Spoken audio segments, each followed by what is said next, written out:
ખૂબ જ હૃદયથી વંદન। કિશોરભાઈએ જેમ કીધું કે ભાઈ કિશોર નામ, ભરતભાઈ એક ઓલો માપજો ને એટલે મારું નામ પણ કિશોર છે। એ કિશોર નામનો મને નાનપણથી કે કિશોર એટલે એ ક્યારેય વૃદ્ધ તો થતા જ નથી।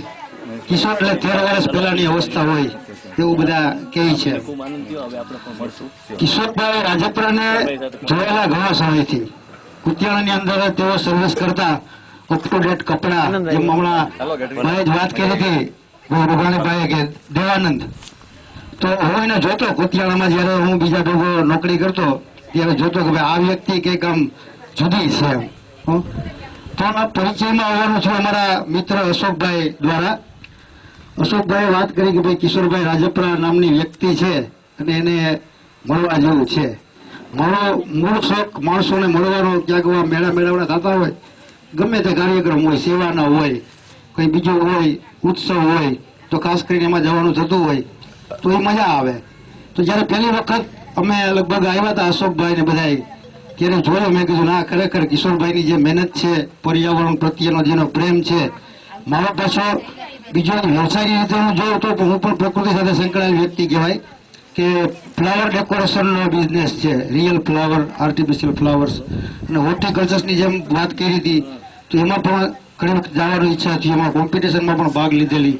એટલે હવે આ બધી જે ટૂંકી વાતો છે, હવે પર્યાવરણ માટે એક ગીત છે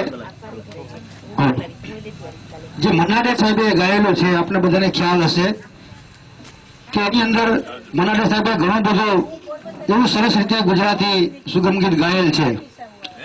એની એક તમને ટૂંકી જરાક ઝલક સંભળાવી દઉં।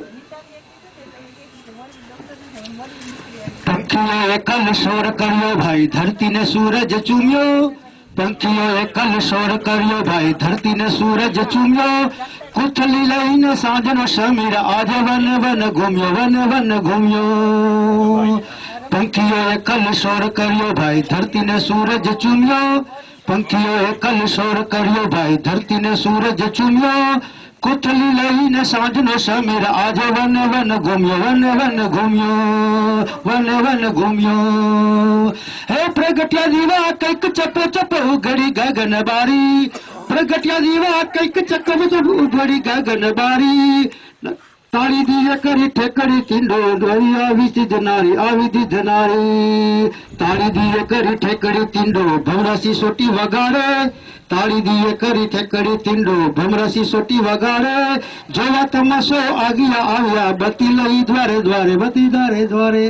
કેટલા બધા ઝીણા ઝીણા જે કઈ જીવ જંતુઓ છે એને પણ કવિઓ ગીતોની અંદર વર્ણી લેતા હોય, સંગીતકારોને કમ્પોઝ કરી લેતા હોય। પ્રકૃતિની અંદર જ નો એક જીવ આપણે માણસ છીએ। પૂજ્ય ભાણરંગ શાસ્ત્રી કહેતા કે ભાઈ છોડની અંદર રણછોડ છે, અને એનું એક જે 3 વસ્તુ એ કહેતા એક વસ્તુ મને યાદ રહી ગઈ, રેવરન્સ ફોર ઓલ ક્રિએશન, તો ઈશ્વરના તમામ સર્જનનું આપણે ગૌરવ હોવું જોઈએ।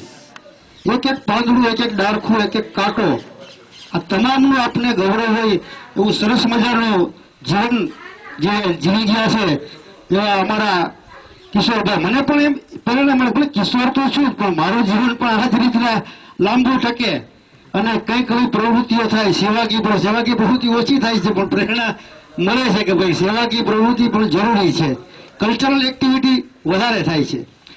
બીજી વસ્તુ કિશોરભાઈની અમારી બેની જે વચ્ચે સામ્યતાને વધારે જે કંઈ લગાવ થયો હોય તો એનો એક જે સંગીતનો શોખ છે, જે હજી સુધી કે આપણે ચર્ચામાં આવ્યો નથી, એની થોડીક છણાવટ કરી દઉં કે મારો પણ ગીત સંગીતનો શોખ છે, સંગીતના પ્રોગ્રામ પણ કરીએ છીએ ને સાંભળવાનો વધારે છે, તો મારી જેમ એ પણ સાંભળે છે વધારે। લગભગ રેડિયો સિલોન ને તો જૂના શ્રોતાઓ ભાઈ અમને તો એ બધા વાત કરતા હોય, જૂના બાટવા માણાવદર ક્યારેક બેઠક થતી હોય સંગીતની, તો આવી રીતના રેડિયોના કાર્યક્રમ ને એ જમાનો ને બધા રેડિયો સાંભળવા માટે બેસતા।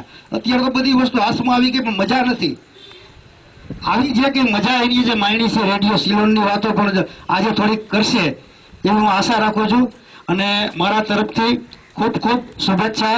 આવી રીતનો જે કાર્યક્રમ ગોઠવો, જ્યારે અમને ખબર પડશે કે કિશોરભાઈને એની પ્રવૃત્તિમાં કંઈ પણ અમારી જરૂર હોય, કુતિયાણા આવી એક બે મિત્રોને પણ લઈ આવવાના હતા જે થેલેસેમિયાની જે બેનો આવેલ છે, તો અમારે પણ ત્યાં એક મિત્રને એવી રીતનો એક કેસ હતો, એને મેં ખાસ કીધું હતું, પણ કિશોરભાઈ થોડીક વાત કરેલી, મને ખ્યાલ હતો મુકેશ કિશનાણીના પરિવારમાં, પણ એ સંજોગોવશાત ન આવી શક્યા. તો ખૂબ ખૂબ ધન્યવાદ મને જે કાંઈ આવવાનું આમંત્રણ આપ્યું એ માટે રાજપરા પરિવાર તેમજ કિશોરભાઈનો.